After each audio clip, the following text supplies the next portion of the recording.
Hai semuanya, perkenalkan nama saya Missy Carolina Herwanto, kelas 11 MIPA 2, nomor absen 23. Pada kali ini saya akan menjelaskan apa itu BBM. Bahan bakar adalah suatu materi yang bisa diubah menjadi energi. Bahan bakar mengandung energi panas yang dapat dilepaskan dan dimanipulasi.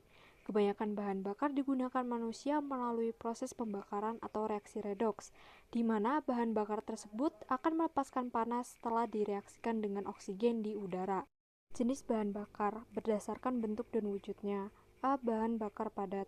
Bahan bakar padat yaitu bahan bakar yang berbentuk padat dan kebanyakan menjadi sumber energi panas, misalnya kayu dan batu bara. B. Bahan bakar cair. Bahan bakar cair adalah bahan bakar yang strukturnya tidak rapat jika dibandingkan dengan bahan bakar padat, molekulnya dapat bergerak bebas. Contoh bensin, gasolin, premium, minyak solar, dan minyak tanah. C. Bahan bakar gas. Bahan bakar gas biasa digunakan untuk kendaraan bermotor dan perabot rumah tangga, seperti LPG atau liquid petroleum gas. Berdasarkan materinya, ada dua, yaitu A. Bahan bakar tidak berkelanjutan, hanya bisa sekali dipergunakan dan bisa habis keberadaannya di alam, misalnya bahan bakar berbasis karbon seperti produk-produk olahan minyak bumi. B. Bahan bakar berkelanjutan. Bahan bakar berkelanjutan bersumber pada materi yang masih bisa digunakan lagi dan tidak akan habis keberadaannya di alam, misalnya tenaga matahari. Halo teman-teman, perkenalkan nama saya Miss Angelika dari kelas 11 MIPA 2, nomor absen 25. Hari ini saya akan mengulas dampak positif penggunaan minyak bumi. Selain untuk bahan bakar, ternyata minyak bumi banyak manfaatnya loh. Yang pertama, bidang konstruksi. Pakaian, aksesoris, perabot rumah, produk kecantikan, kendaraan, kesehatan,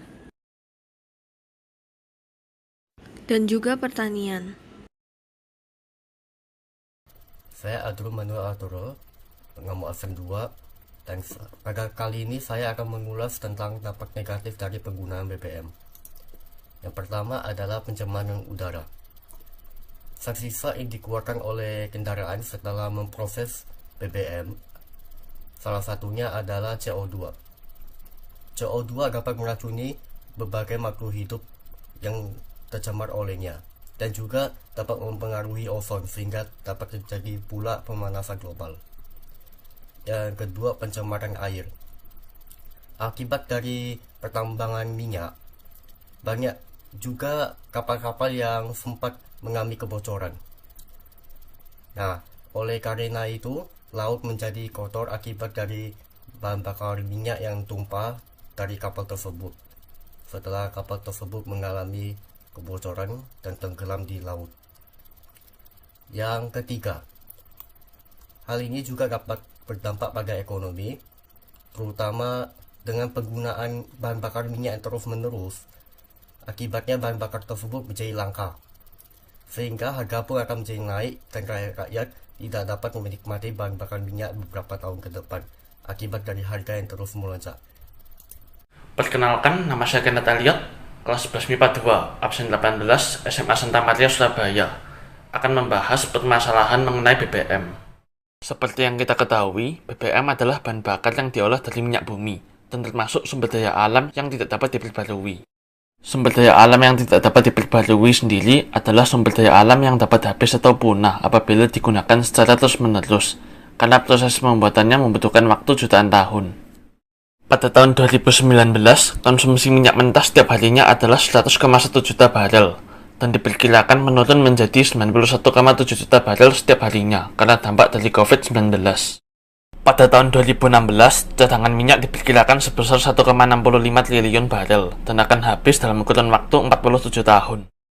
Dalam kurun waktu tersebut, diharapkan adanya kemunculan sumber daya atau energi yang dapat diperbarui.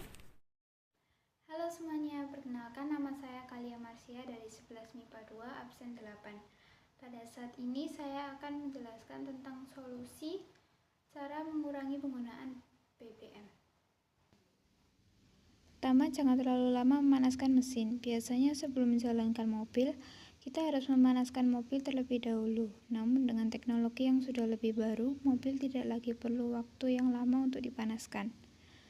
Memanaskan mobil dapat memboroskan bahan bakar dan menghasilkan emisi yang besar.